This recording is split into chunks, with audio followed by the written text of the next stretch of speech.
STM Alarmes. Segurança eletrônica 24 horas. Confiança e tranquilidade próximos de você. Apresenta Programa da Regina.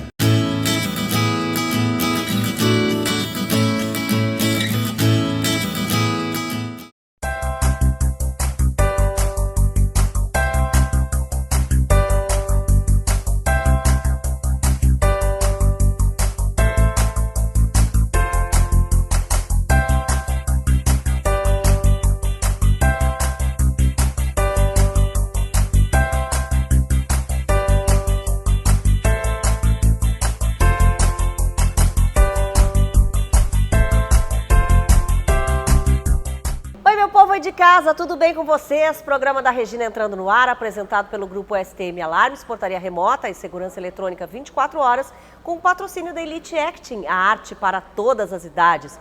O patrocínio especial da Simoneto Móveis Planejados, você sabe, é aqui na Plínio Brasil Milano, 1689, e também na Ipiranga, 7630. Ambientes lindos e modernos, só aqui na Simoneto.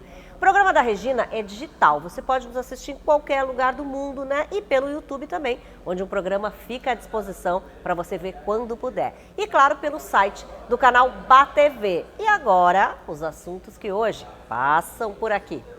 Já eu vou mostrar coisas que envelhecem o nosso visual. Logo mais, no programa da Regina, eu estarei falando sobre cárie dentária. Você sabe o que é? Daqui a pouco, no programa da Regina, nós vamos falar sobre acidente vascular cerebral, suas causas e como preveni-lo. No programa de hoje, vou falar sobre anulação do testamento de Tom Veiga, o Louro José. Algo bem difícil de acontecer. Não perde. Daqui a pouco, no programa da Regina, vamos falar sobre temperatura de cores. Ainda hoje, no programa da Regina, nós vamos conversar sobre psoríase, essa doença que afeta, sim, a qualidade de vida das pessoas, mas sem tratamento. Hoje o programa da Regina tem uma convidada de luxo, a atriz Rosane Goffman, que estará em única apresentação em Porto Alegre, no dia 7 de outubro, no Teatro do Sesc, com o monólogo Eu Sempre Soube. E ela topou conversar com a gente, mesmo à distância, né? Então, claro que eu preciso dizer que é um prazer poder bater esse papo aqui contigo e sobre um assunto tão necessário, né? Que é o universo LGBTQI APN+. Na relação entre mães e filhos e filhas. Tudo bem, Rosane? Bom, o espetáculo já vem de 7 temporadas aí no Rio de Janeiro e 2 em São Paulo, né? Qual a expectativa de discutir esse tema com os gaúchos? Olá, Regina, que prazer estar aqui falando com você. Então, querida, quanto à expectativa de levar o espetáculo para o Sul, para Porto Alegre, no caso, é a mesma expectativa que eu tenho em relação aos outros lugares, né? Porque eu sempre soube falar de amor, falar do amor de mãe, principalmente de mães, por seus filhos LGBTQIAPN+. Então a gente fala sobre acolhimento, sobre proteção, sobre o amor ao próximo, sobre o respeito, enfim. E eu acho que aí no Sul não será diferente, porque falar de amor é falar de uma linguagem universal, né? E é sobre isso que nós falamos. Houve um trabalho diferenciado na criação desse espetáculo, né? Já que foi feita aí até uma pesquisa com mães. Sobre ser um espetáculo diferente, a pesquisa ter sido o grande mote do espetáculo, na verdade é porque a peça é baseada em fatos reais, né? O Márcio, o autor e diretor do espetáculo, entrevistou 92 mães e, por final, 98. E a partir desses fatos reais é que a peça vem se desenvolvendo. Então a gente tem assim relatos não só de crimes, como relatos de amor de mãe. E tudo baseado em histórias verdadeiras. A gente tem momentos de muito humor, a gente tem momentos muito tristes, a gente tem momentos muito emocionantes, mas o mais legal, e eu acho que a grande diferença, é que a gente fala sobre fatos reais, sobre a vida como ela é. A história é de uma jornalista, a Majô Gonçalo, que está lançando também um livro de mesmo nome da peça, né?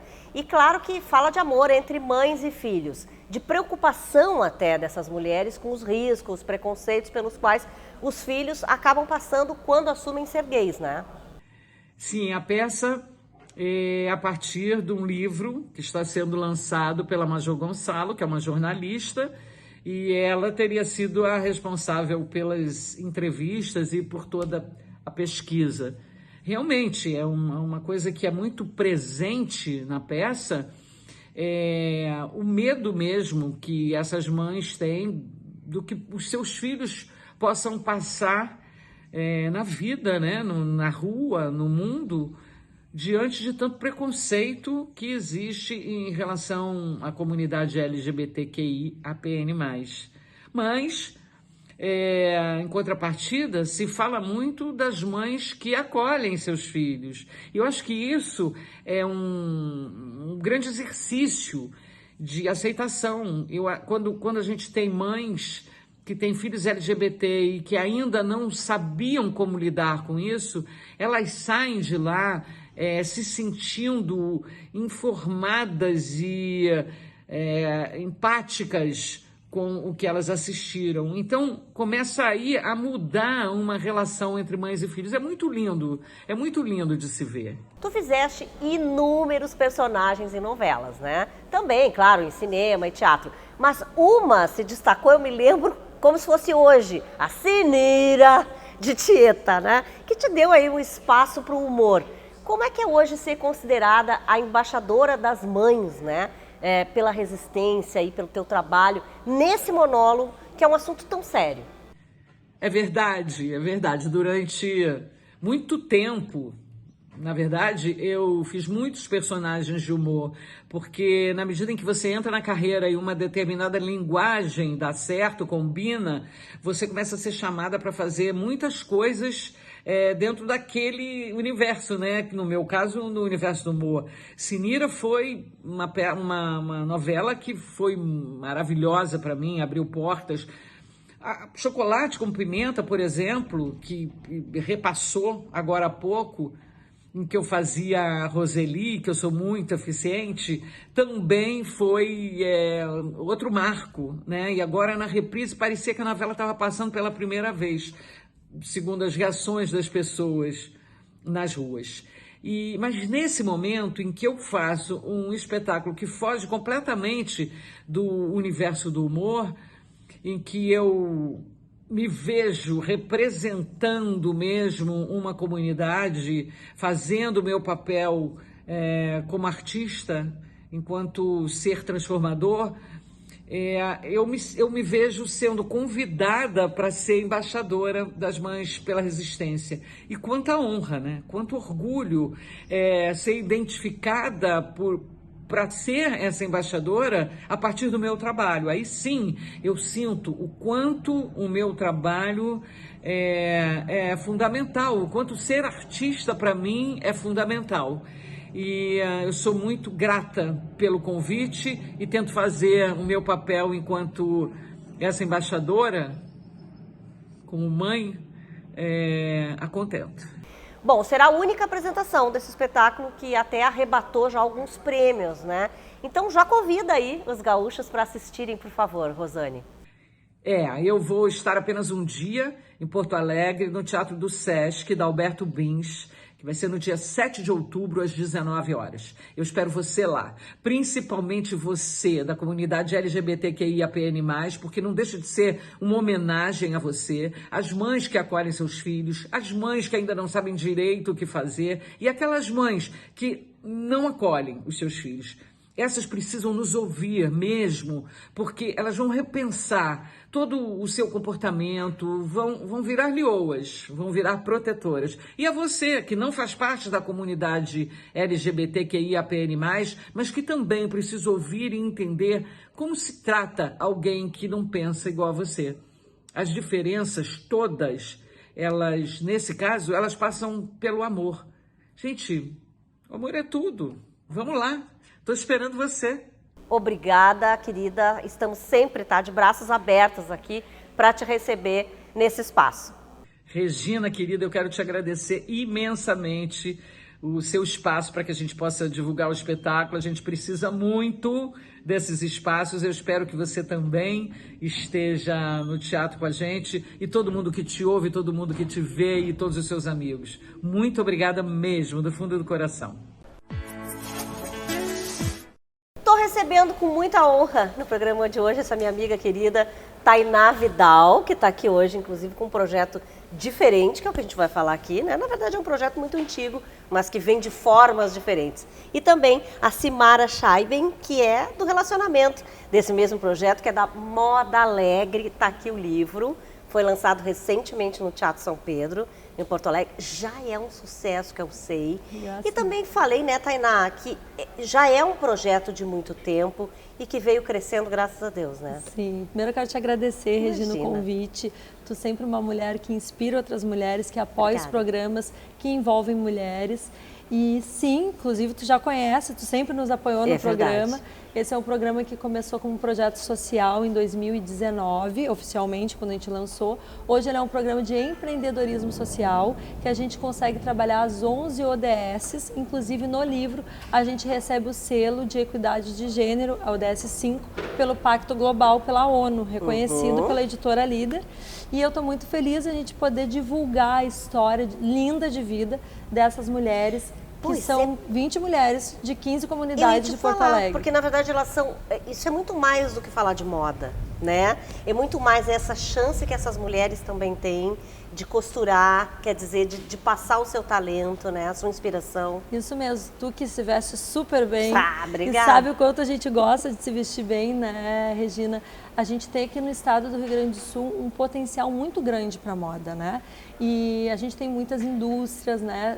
Grandes marcas que saíram daqui, foram reconhecidas no mundo. Então, pensando nisso e encontrando em diversas comunidades esses grupos de mulheres que costuram, a gente construiu, né, o projeto social, que hoje é um programa de empreendedorismo social, que a gente profissionalizou. O que a gente fez, Regina? A gente criou um ano de cursos de capacitação para essas mulheres, onde elas aprendem desde a educação socioemocional até o corte e costura industrial. Porém, elas têm aula de educação financeira, marketing digital, elas têm acompanhamento o ano inteiro de gestão de carreira com a psicóloga Simone Scheiben e com a Laira Cels. E também elas têm aulas de oratória, comportamento, autoestima.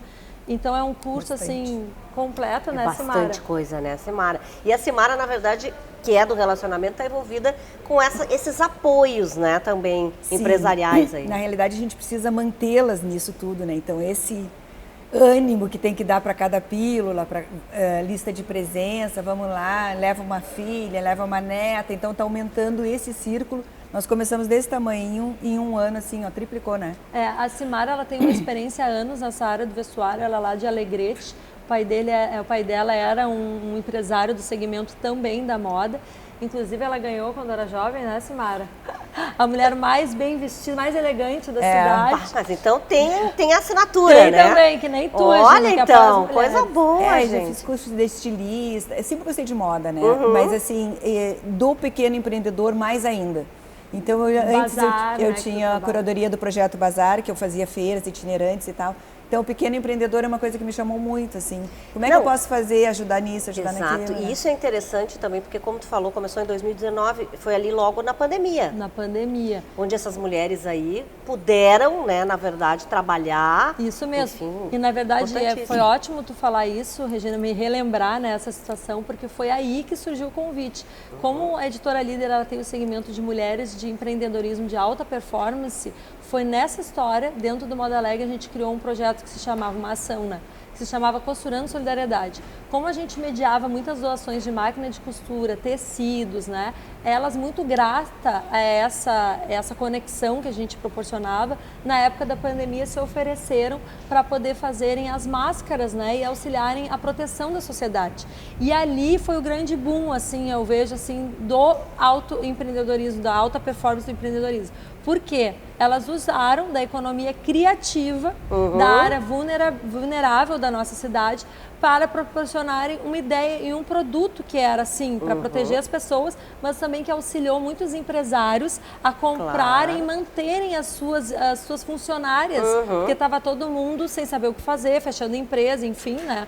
Uma situação muito triste que a gente viveu, e elas tiveram esse protagonismo de superação, de força de vontade, unindo, né, a vontade de ajudar. E é legal a continuar. Tudo isso está aqui. São histórias de vida, né? Muito legal. Eu estava vendo aqui, já passei os olhos. E estava vendo isso. É para qualquer área, na verdade. A pessoa lê esse livro. É muito bacana, né? Onde é que a gente consegue esse livro falando nisso? Pois é, seguindo aí essa motivação de inspirá-las a serem empreendedoras, a gente fez uma parceria, né, com a editora. Então, cada uma delas tem um QR Code. Lá no Moda Alegre Underline, que é o Instagram do Moda Alegre, a gente apresenta cada uma delas com o seu QR Code. E aí vocês compram delas diretamente e elas ganham uma porcentagem da venda para elas e uma porcentagem pro programa. Legal. Tá, mas então tem que entrar no site, Instagram do Moda Alegre. Na verdade, Instagram. Isso. Pode dizer o Instagram? Moda Alegre Underline. Tá, vai estar aqui na tela também, né, para vocês acompanharem e aí poder, claro, adquirir esse livro que eu acho que é realmente muito inspirador. Obrigada, gurias. Muito obrigada, Regina. Principalmente obrigada, né, por esse movimento que tu não para, que a gente te sigo nas redes, eu vejo. Graças a vocês que me apoiam, que bom, né? E continuaremos assim, tá obrigada, bom? Obrigada, Regina. gente. Obrigada. Bom, a gente vai lá para a doutora Virgínia Lobato Flores agora com as dicas jurídicas. Oi, Virgínia. Oi, Regina, uma boa noite para o pessoal de casa também. Na semana foi veiculada na mídia uma informação bastante interessante sobre um tema jurídico vinculado a uma pessoa conhecida, pois a Justiça determinou a anulação do testamento do Tom Veiga, o intérprete do Louro José, falecido lá em 2020. Com a decisão, os 4 filhos de Tom ficarão com 100% da herança, excluindo a viúva Cibele Hermínio de Costa, que havia sido determinada como uma herdeira legatária de 50% dos bens do Tom Veiga. Mas enfim, um testamento realizado no cartório, observando todos os requisitos legais, pode ser posteriormente anulado? Esse é um tema bastante interessante, porque é muito difícil conseguir a anulação de testamento. O que se sabe é que Tom Veiga e a então esposa Cibele eram casados pelo regime da comunhão separação total de bens. Mas quando do falecimento do Tom, que foi de forma inesperada por meio de um AVC, eles já estavam separados de fato há 2 meses. E o mais interessante e a principal prova foi um áudio que Tom encaminhou a um amigo informando que mudaria o testamento. E isso já estava mais ou menos agendado no cartório para acontecer dentro de 4 dias. Ou seja, o Tom manifestou a intenção de retirar Cibele do testamento, seja alterando o testamento ou mesmo anulando cancelando aquele testamento. A modificação não foi realizada em tempo hábil, então a gente teria ali um documento válido. Não foi o que aconteceu. Por quê? Porque a família ingressou na justiça questionando a validade deste documento. Por quê? Porque se sabe no meio jurídico que o testamento ele é uma manifestação de última vontade, é uma intenção do que o falecido quer que seja feito do seu patrimônio após o seu óbito. No caso do Tom, havia uma contradição entre o que havia no documento, o documento formal, e a sua manifestação de vontade por meio aí de mensagens e conversas entre amigos. Foi com base nessas provas que a família conseguiu anular esse testamento e prevalecer a última vontade de Tom, que era que a Cibele não fosse uma herdeira legatária dos seus bens. Com isso, o patrimônio volta e ele é dividido de forma igual entre os 4 filhos do Tom Veiga. Gostou dessa informação? Então não perde que domingo que vem eu volto com mais informações do nosso mundo jurídico. Até lá! Agora tem a dica do Grupo STM, uma empresa moderna com sólida experiência em segurança eletrônica. O uso do circuito fechado de televisão permite que a equipe de segurança monitore 24 horas por dia e em tempo real o que acontece em cada um dos ambientes filmados. Dessa forma, é possível, claro, tomar as ações necessárias de forma rápida, né? Caso haja qualquer anormalidade em sua casa ou escritório. Contrate os serviços da STM, que tem em todo o estado, né, e possui equipes qualificadas, serviços de monitoramento e portaria remota. Buscando sempre as melhores soluções para os nossos clientes, apresentamos o que há de mais moderno em tecnologia de monitoramento e controle de acesso para condomínios. STM Portaria Remota. São mais de 30 anos de experiência em monitoramento e segurança, com mais de 3.000 clientes satisfeitos com o nosso comprometimento. Com a portaria remota da STM, você vai ter no seu condomínio o que há de melhor em soluções tecnológicas de segurança. Reconhecimento facial de última geração para entrada e saída de pedestres. possível redução de até 60% dos custos com a segurança do seu condomínio. Aplicativo personalizado para as necessidades do seu condomínio, com acesso a todas as soluções em segurança da STM Remota. E é claro, a combinação perfeita entre tecnologia e uma equipe de profissionais treinados, prontos para atender qualquer chamado presencial. Com a portaria remota, todas as entradas e saídas são controladas e monitoradas 24 horas por dia. É o fim de problemas com falta de funcionários ou erros humanos de acesso. O controle é feito por uma central de monitoramento 24 horas em nossa base de atendimento remota, preparados para resolver as demandas condominiais. STM Portaria Remota, seu condomínio mais seguro com o menor custo.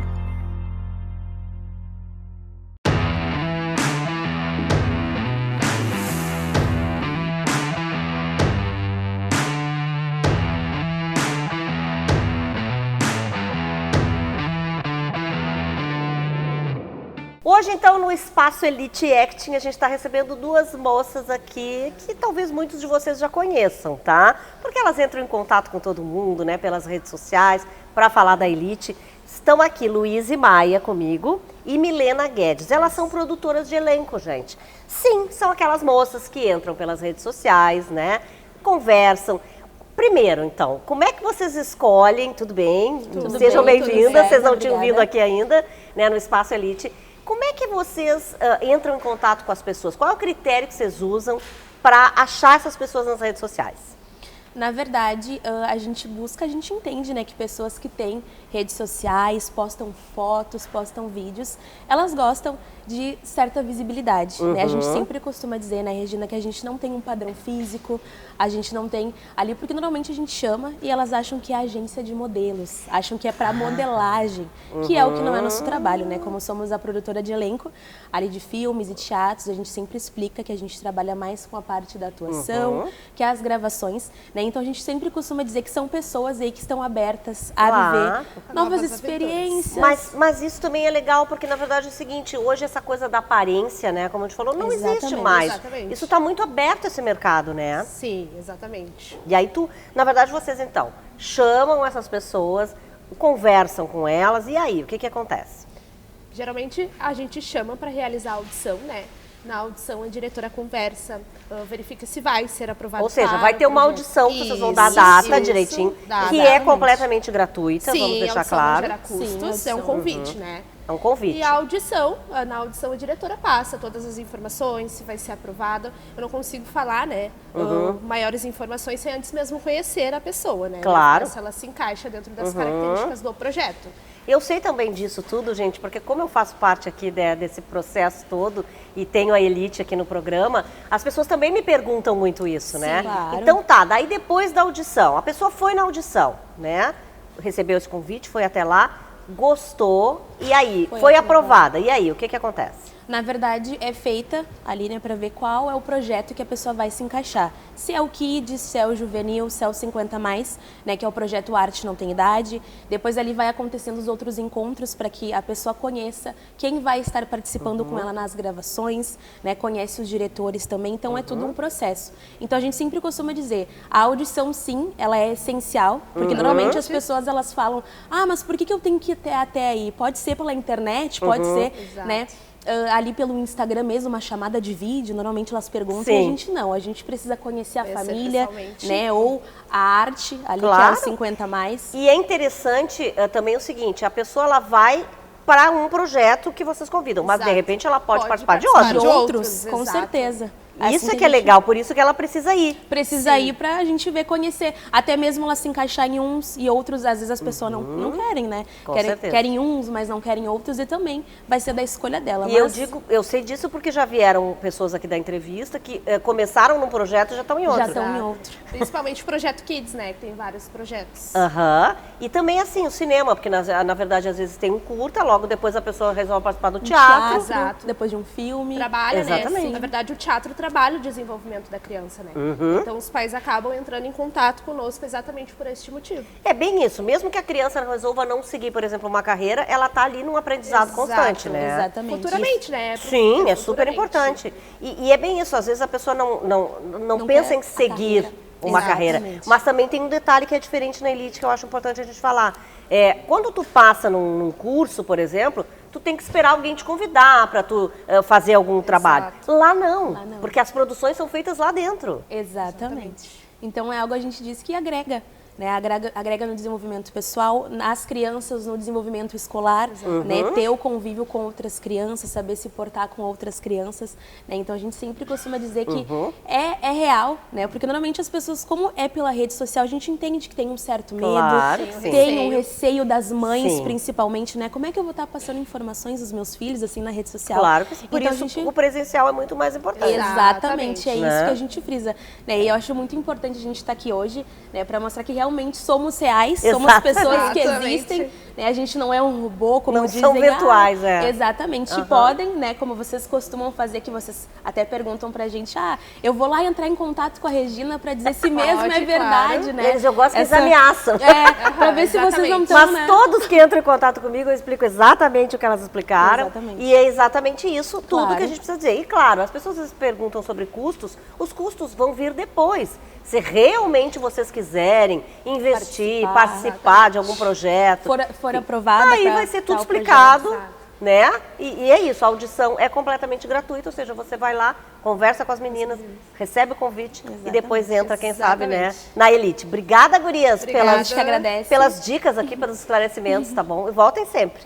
Tá bom, gente? E aquele imóvel lá da sua casa, da área, né, do jardim, enfim, já tá meio assim, velhinho, de repente tem que trocar, ou então você nem comprou ainda, né, aquela salinha ali para tomar um chimarrão legal. Então, você encontra esses móveis na Lemertz com um precinho muito menor e a qualidade nem se discute. Dá uma olhadinha.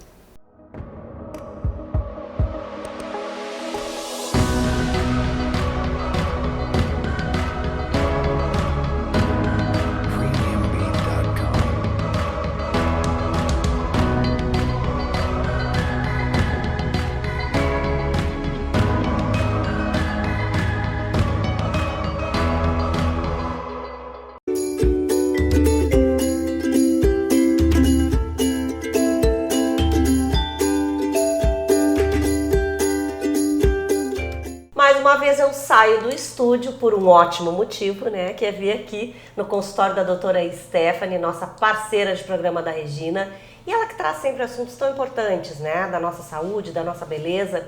E hoje a gente vai falar sobre psoríase. Então, a maioria das pessoas às vezes fica se perguntando o que é, que tipo de doença é. Então, acho que vamos começar por aí, né, Stephanie? Vamos lá. Um prazer receber vocês aqui sempre.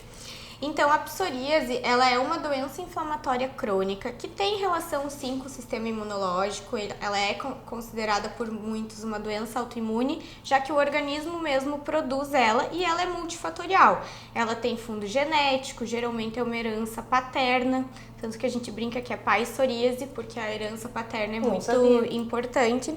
E ela é caracterizada por placas. Geralmente são placas avermelhadas, ásperas e descamativas em face extensora dos membros. O que significa isso? Cotovelos, antebraços, joelhos, pode dar sobre as articulações dos dedos, tornozelos, pode dar também no couro cabeludo, é um diagnóstico diferencial da seborreia, né, da dermatite seborreica, que é a caspa, mas ela é mais difícil de tratar, mais crônica, tem uma evolução mais lenta. Tem outros tipos também, a gutata, que surge após infecções de garganta, geralmente como pintinhas por todo o corpo, mas aí são exceções. A mais clássica são aquelas placas ásperas, e o que eu acho muito importante salientar é que não é transmissível, porque é um medo das pessoas, às vezes, ao ter contato com alguém que tem psoríase, fica com medo de pegar, de ser um fungo, de ser transmissível, e não é.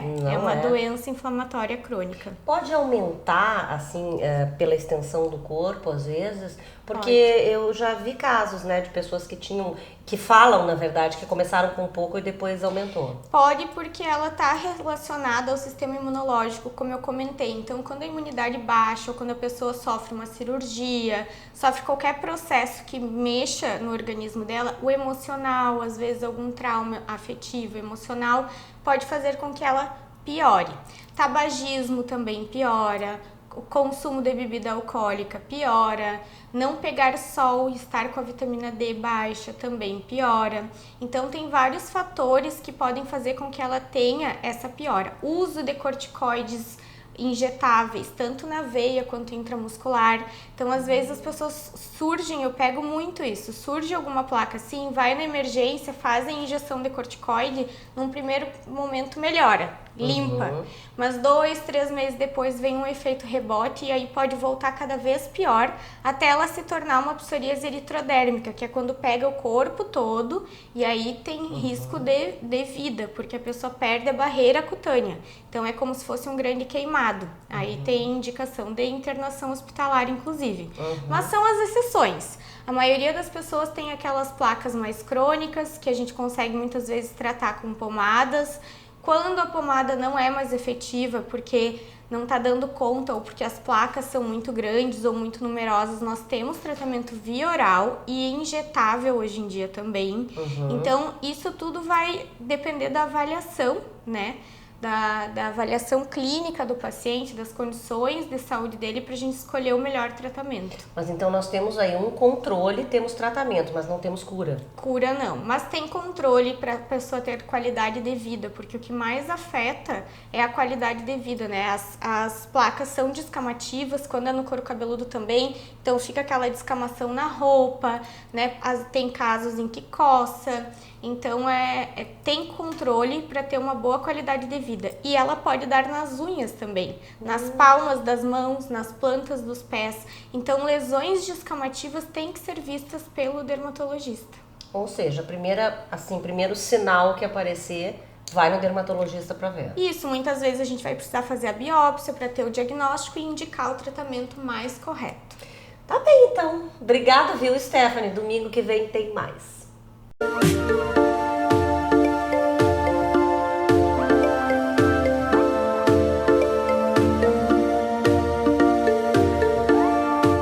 Comigo aqui já a doutora Mayra Tolfo Porto. Hoje o nosso assunto é cárie, ou seja, é um assunto básico que eu acho que já fez parte ou vai fazer parte da vida de todo mundo, né? Em algum momento. Mas sabe que uma coisa me chama a atenção? Parece que tem pessoas que têm menos tendência a ter cárie do que outras. E não é só por a questão de alimentação ou de higiene. Me parece que tem algumas pessoas que têm uma espécie de proteção, assim. Porque a gente não ouve falar, a pessoa está com 80 anos e não tem cárie. Tem pessoas que têm uma probabilidade menor de ter cáries, até porque a cárie, ela é uma função resultante de bactérias, né? Então, um acúmulo de bactérias específicas para desenvolver cárie, né? Tem pacientes, então, que tem mais essas bactérias e tem outros que não. É bucal mesmo isso. Isso, exato. Assim, quanto tempo, por exemplo, uma cárie leva para se formar, né? Para a gente conseguir enxergar ela ali? Então, a princípio a cárie, ela já forma uma lesão branca, que a gente chama, em 7 dias. Nossa, né? que rápido. É bem rápido. Mas ela às vezes demora para anunciar, assim, que ela tá ali, né? Pra gente ver que tem uma cavidade de cárie, então a partir de 15 dias dessa lesão, né? Então, é rápido, se a gente não tiver uma higiene, um cuidado, com certeza tu vai desenvolver cáries de uma maneira bem rápida mesmo. E né? ela vai avançando, assim, se a pessoa não vai no dentista, ela vai avançando, o que ela pode acontecer, assim? Então, a cárie, na verdade, ela é a resultante de ácidos que essas bactérias produzem, né? Essas bactérias, elas vão se alimentando de açúcar, né? Então, quanto mais elas vão se alimentando, mais ácido elas vão liberando nos dentes e a progressão da cárie vai indo assim, né? Vai aumentando essa cavidade no momento que ela vai se alimentando mais, né? Ou seja, o dente pode ser consumido. Pode. Pode, bem rápido. Pode, é isso mesmo. Tá. E crianças têm cáries também, né? Ou seja, em dente de leite ou não. Basta tu ter o esmalte dentário, a dentina, tu pode ter cárie, né? Com certeza. Em qualquer idade, né? Não precisa ser só mais em crianças ou mais em adultos. Crianças costumam ter mais porque não tem aquele cuidado com a higiene, às vezes. E comem muita bala, docinho. né? Tem uma frequência de açúcar muito alta e a frequência de higienização muito baixa, né? Bom, e se a gente não vai ao dentista assim com frequência, ela se apresenta a cárie é pela dor mesmo? Nem sempre pela dor. Ah, é? Às vezes o dente quebra e tu nem viu que estava cariado. Ah, mas aí Pode tu sente acontecer. que tem um quebradinho? Mas daí já é... Passa pra ver. Mas daí já é tarde demais. A maioria das vezes, quando tu vê que tá quebrado, é porque já deu um canal, alguma coisa assim. Hoje em dia, pois é. E aí isso que eu ia te perguntar do tratamento, né? Disso, quer dizer... Daí, digamos que a cárie realmente consumiu lá o dentinho pobrezinho. O que a gente faz hoje? Que tipo de tratamento a gente tem? Então, a cárie a gente pode fazer o tratamento restaurador, né? Com resina, que é seria o melhor se a gente conseguisse pegar ela bem do início, né? Tu usa o próprio dente, daí ainda pedacinhos do dente ou não? Não. Restaura, não tira? Tem que tirar aquele tecido que foi acometido pela cárie, né? E restaurar com resina, né? Tá. Esse seria o melhor tratamento, vamos dizer assim, porque à medida que ela vai progredindo, ela pode chegar no nervo do dente, a gente tem que fazer o tratamento de canal, né? O tão temido tratamento de canal, mas que hoje me parece também que está bem evoluído já, né? A gente tem técnicas para reduzir a quantidade de consultas e reduzir também a dor após a consulta, né? Também. Agora, a cárie em si, quer dizer, fui no dentista, se ela está no inicinho, é possível manter o dente? Como é que é isso? Sim. Se a gente pega ela do início, a gente consegue, às vezes, até nem... Se ela está somente numa lesão, ela não tem uma cavidade ainda, muitas vezes a gente só vai preservando, que é acompanhando aquela lesão. Se ela não progredir, a gente mantém ela assim. Porque é só uma mancha, a princípio. Né? Mas aí não se confunde com o tártaro, porque o tártaro é uma mancha, né? Ou não é uma mancha? A gente consegue ver a diferença, né? Porque o tártaro, ele tem uma aspereza diferente, né? Um formato diferente. Ele gruda no dente, Ele gruda, exatamente. Tá. É uma coisa ruim, né, de falar. E a cárie, então, quer dizer, todo mundo, inclusive crianças também. É isso. Se a criança tiver dente de leite, melhor, porque daí perdeu aquele dentinho, né? E ainda vai nascer um outro. Como é que vai ser feito isso? Assim, o problema da cárie em dente de leite, se ela for muito cedo, a gente tiver que extrair aquele dente, a gente vai ter um problema na mordida do paciente depois, né? Vai ter um problema de crescimento daí. Nossa. Então tem que cuidar, os dentes de leite eles estão ali para segurar o espaço para os dentes permanentes. Né? Se a criança perde aquele dente muito cedo, a gente tem que intervir com um tratamento ortodôntico para manter aquele espaço. Né? Então cárie não é pouca bobagem, não, né? As crianças, os pais têm que se preocupar com isso. Com certeza. Olha, menina, então tá. Obrigada, viu, Mayra? Até mais. Gente, vamos pro intervalo, então. O programa da Regina, você sabe, é apresentado pelo Grupo STM Alarmes, né? Portaria remota e segurança eletrônica 24 horas. Patrocínio da Elite Acting, a arte para todas as idades. Patrocínio especial é da Simoneto Móveis Planejados, na Avenida Plínio, Brasil Milano, 1689, também na Ipiranga, 7630. Ambientes lindos e modernos e maravilhosos, você sabe, é só aqui na Simoneto.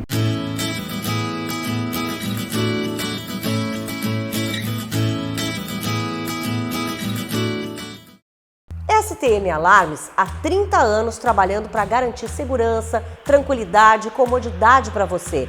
Investir na segurança do seu patrimônio é investir no bem-estar do seu negócio.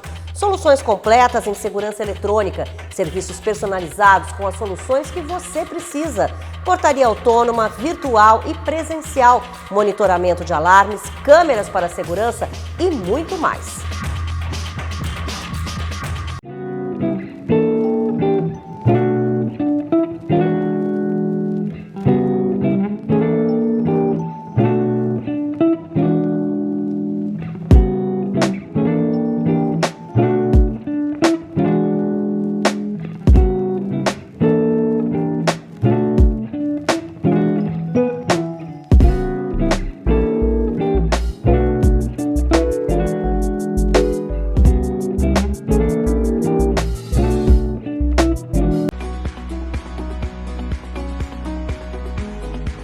Venha com a gente construir um futuro com mais arte, fazer parte da nova geração de artistas.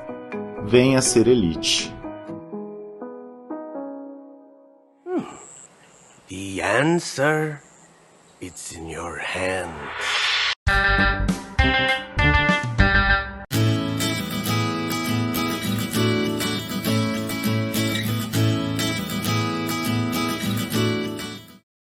Minuto ACG Home Care, uma empresa de atendimento domiciliar que está há 23 anos no mercado, o tema de hoje é a terapia ocupacional e o idoso.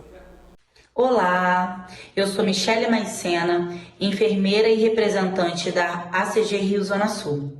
E hoje eu vim falar com vocês um pouquinho sobre a terapia ocupacional e o idoso. A terapia ocupacional na geriatria, ela tem como objetivo promover e manter a saúde do idoso, restaurando e reforçando seus aspectos cognitivos e suas capacidades funcionais, dando a eles ao máximo de autonomia dentro do seu ambiente de vivência e, além disso, ajudá-lo ao máximo a resgatar a alegria e a disposição à vida. Quer saber um pouco mais sobre esse assunto? Acesse nosso site.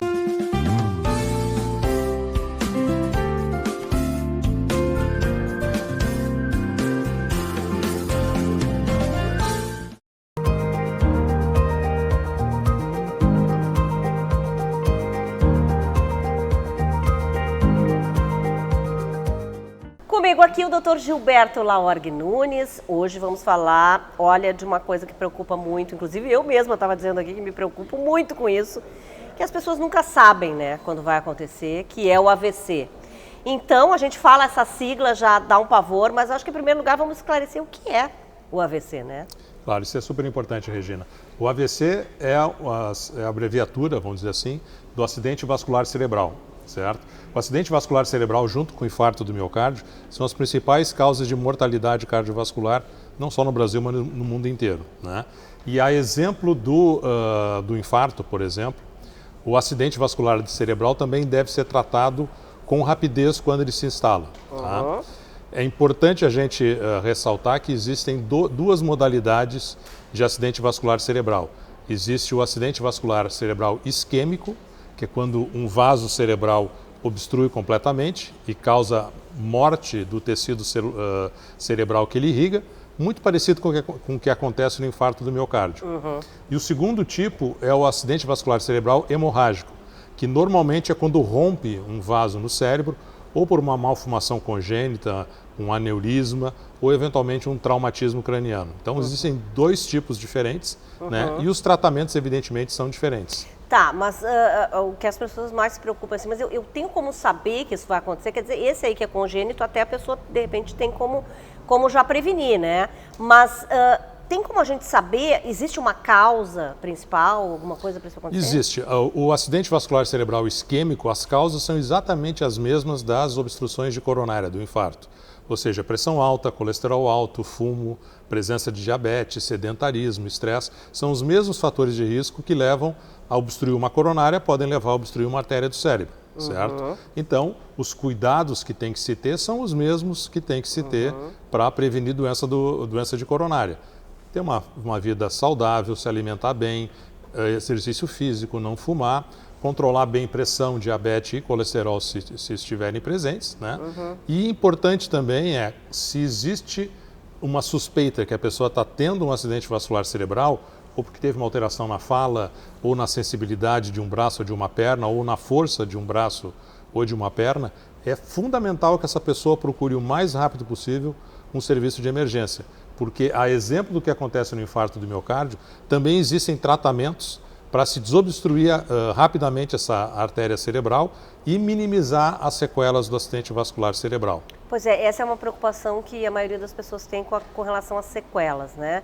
Não sei se estatisticamente falando isso é grande esse número de pessoas que ficam com sequelas, porque todo mundo tem esse medo, né? Claro, tudo está na dependência do tempo de evolução do acidente vascular isquêmico e também do hemorrágico, né? Quanto antes for tratado, né, ou por desobstrução dessa artéria cerebral, por medicações injetadas na veia, ou mesmo por cateterismo, existe tratamento por catéter para abrir rapidamente a artéria cerebral e minimizar a sequela. Quanto antes a gente tratar, menos sequela vai ficar. Então é importante o reconhecimento dos sinais e sintomas do acidente vascular cerebral, da mesma maneira que do infarto do miocárdio, para que a pessoa suspeite que está tendo esse problema ou o familiar está tendo problema e leve imediatamente à emergência de um hospital. E tem assim alguma fase da vida, digamos assim, alguma idade que seja mais propenso a isso ou qualquer idade pode sofrer isso? O acidente vascular cerebral hemorrágico, como às vezes é causado por malformações congênitas, pode afetar pessoas jovens, certo? Então, certamente as pessoas devem ter ouvido falar de um jovem que teve morte súbita por ruptura de aneurisma cerebral, por exemplo. Tá? Já o acidente vascular cerebral isquêmico, como ele é dependente daqueles mesmos fatores de risco da doença de coronária, tende a aparecer mais tarde na vida, a partir da 4ª década de vida, né? Quando a pessoa começa a desenvolver colesterol alto, a pressão começa a subir. Esses hábitos ruins. Exatamente. Tá? Então, normalmente também pode acontecer um acidente hemorrágico numa pessoa mais idosa, mas é muito mais frequente acontecer em pessoas mais jovens. Bom, e a gente vai falar sobre essa prevenção aí, né, que dá para ser feita com a técnica do catéter, né? Isso. No próximo programa. Além desses medicamentos e que são possíveis de fazer a prevenção, existem 2 procedimentos por catéter que podem ser úteis na prevenção de 2 casos específicos, 2 causas específicas causadoras do acidente vascular cerebral isquêmico. Que a gente fala no domingo que vem. Tá bom, obrigada, Dr. Gilberto. Eu que agradeço. Agora a gente vai falar de moda masculina.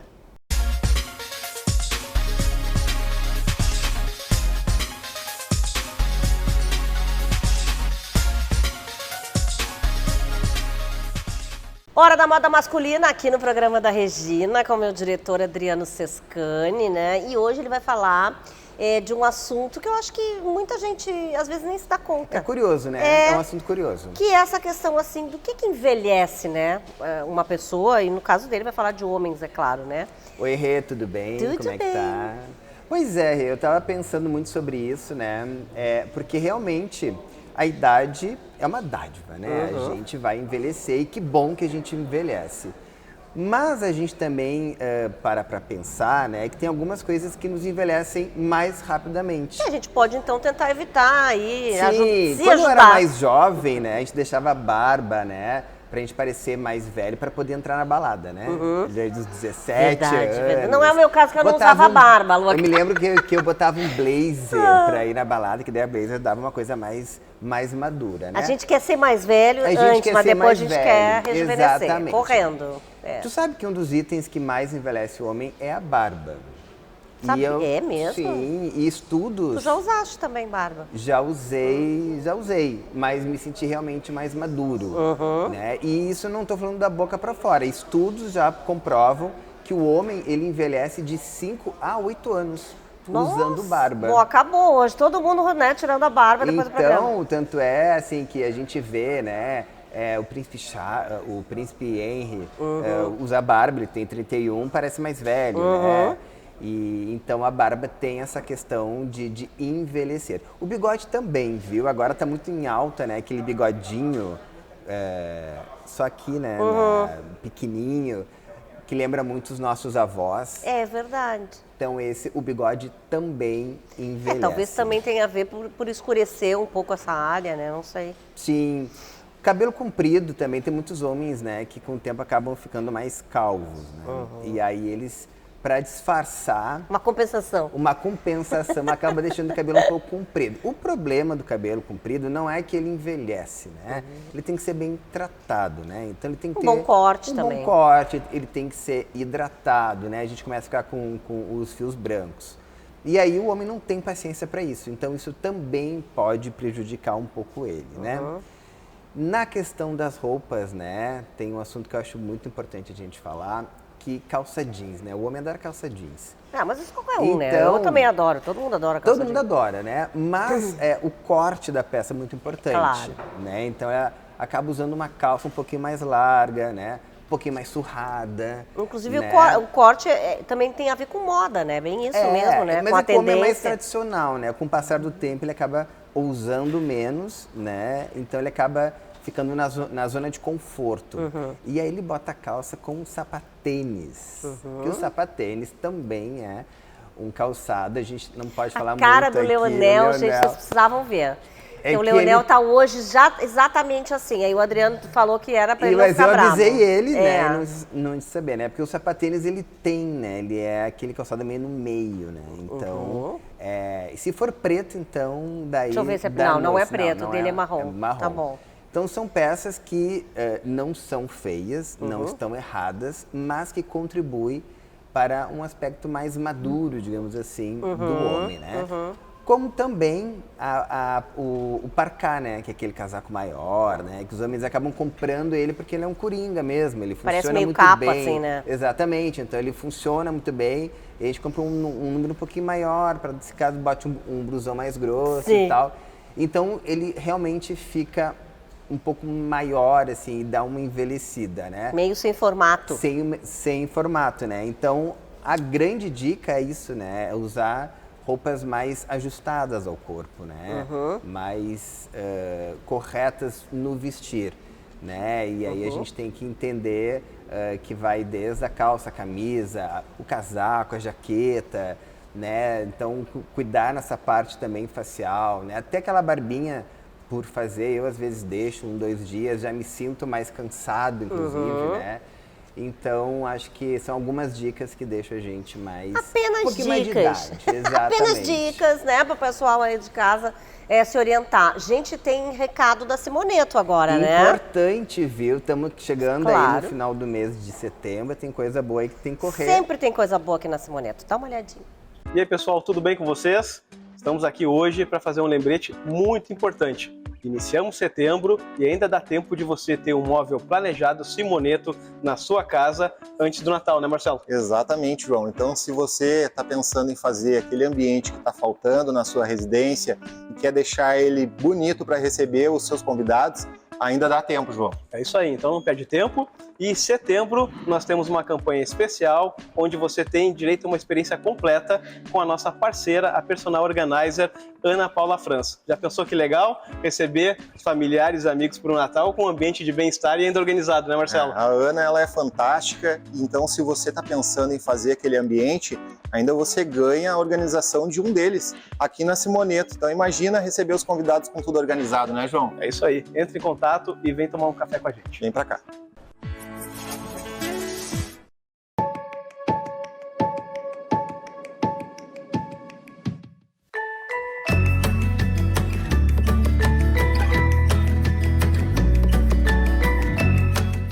Comigo aqui já o Thales Ferreira, né, pra gente falar nesse espaço de arquitetura.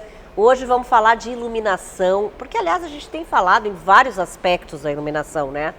Mas eu tava agora mesmo dizendo para ele que hoje em dia comprar uma lâmpada é assim, ó, é um desafio. Porque quem não entende disso não entende nada, mas tem tudo que é tipo de cor e a gente não entende que isso é, na verdade, a temperatura, é isso? Temperatura. E hoje é uma gincana, né? É uma gincana. Eu não sei fazer, sinceramente. E os termos são completamente diferentes, né? Até no supermercado, ali estão as lâmpadas penduradas, é aquela branca, neutra, é amarela, eu não sei para quê, o que que é. Gente, é muito confuso. Conceitualmente, então, as temperaturas, né, as cores das lâmpadas, vamos usar um termo mais fácil, elas são medidas, né, por graus Kelvin. Por isso que as pessoas perguntam, 2.700K, 3.000K. Quer dizer o quê? Então, essa temperatura, ela vai variar, as mais quentes ali, vamos falar de 2.700 kelvins, né, até 7.000 kelvins. Então a gente vai de um branco, de um amarelo, de uma tonalidade mais quente, que é 2.700 a 7.000. Como isso é calculado? Isso lá no laboratório, eles pegam um corpo escuro, um corpo negro, começam a projetar ali temperaturas e vão aparecendo então essas nuances dessa iluminação de lá 2.700 a 7.000. Tá, mas a pessoa fica em dúvida assim, tá, mas quer dizer que então o 7.000 é o mais claro? Sim.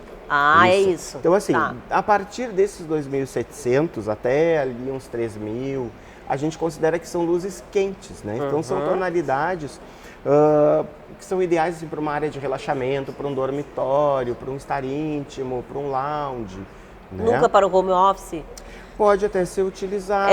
Daí a gente pode fazer uma calibragem, né? Eu posso usar a cor quente com a neutra, mas de repente para o home office a gente pode usar uma neutra. Uma neutra a gente fala aí de 3 a 5.000 K, né? 5.000 kelvins, que é para uma área de trabalho, que pode ser utilizada num escritório, onde requer uma atenção um pouco mais, como é que a gente pode dizer isso? Onde requer uma atenção moderada. Né? Entendi. Áreas de trabalho, posso usar em cozinhas. Eu hoje tenho usado muito nos meus projetos a luz neutra, porque ela varia ali 3.000, 4.000. Porque, mas é o que ela não ficaria nem tão clara, nem tão quente. Isso, ela não fica nem tão quente, que é uma coisa que dá um relaxamento, mas ela vai ficar no meio termo, numa temperatura mais agradável ao olho. Né? E a temperatura acima lá de 5.000 kelvins é uma temperatura muito clara, né? Uma cor, um branco muito claro. Tu leva um susto quando entra. Então essas são áreas que a gente necessita de maior atenção. Hospitais, fábricas, mas não impede de eu tirar partido de um projeto de uma iluminação clara, sim. Os trabalhos que a gente desenvolve com arquitetura comercial, muitas vezes, se pode tirar partido de uma iluminação bem forte, mas destacar áreas com uma iluminação mais quente, que são aquelas áreas que eu quero trazer alguma coisa, uma promoção ou algum produto que eu queira vender assim, de uma forma, né, mais rápida. Assim como eu trabalho com a temperatura mais clara naquele ambiente que eu não quero que fique muito tempo, né, onde eu quero que tenha uma passagem mais rápida. Já aconteceu de uma cadeia de lanches ter trocado a sua iluminação, porque se deu conta num determinado momento que aquela iluminação que usava era uma coisa que não fazia com que a pessoa chegasse e parasse. Então, em algum momento, começou a mudar. Ou seja, a pessoa só passava, ela não tinha vontade de ficar. Pega o lanche e vai embora. Ai, que coisa E com curiosa. a iluminação, eles começaram a deixar ela um pouco mais aconchegante e as pessoas começaram a vivenciar melhor o espaço. Então, a iluminação é muito importante do projeto. Quer dizer, tem todo um significado. Sim, tem toda uma técnica por trás disso, né? E é de grande importância, porque a gente pode provocar reações. Imagina uma lâmpada super clara num dormitório. Não que não possa ser colocado, mas não é aconselhado. Né? É que eu acho que, por exemplo, às vezes a criança estuda no dormitório. Então o pai pensa assim, eu tenho que botar uma luz. Quanto mais claro, melhor. Quanto mais claro, melhor, porque para ele enxergar bem, para ele não precisar de óculos logo, porque tem tudo isso, né? Isso. E essa questão de iluminar mais ou menos, isso também está relacionado com os lumens. A gente pode falar num outro programa, que é o fluxo luminoso, o quanto de luz aquilo ali gera, porque nem sempre uma lâmpada de maior potência é uma lâmpada tão forte assim. Tá certo. Olha, aprendi bastante hoje, tá? Porque eu juro que eu vou passar a prestar mais atenção nesse negócio quando eu for comprar lâmpada agora. Obrigado, viu, Thales? Bom, a gente está se despedindo por hoje, né? O programa da Regina é apresentado pelo Grupo STM Alarmes, Portaria Remota de Segurança Eletrônica 24 horas, com o patrocínio da Elite Acting, a arte para todas as idades. O patrocínio especial é da Simoneto Móveis Planejados, na Plínio Brasil Milano, 1689, também na Ipiranga, 7630. Ambientes lindos, maravilhosos, você sabe que só encontra aqui na Simoneto. Um beijo para vocês, bom domingo, boa semana. Tchau, tchau.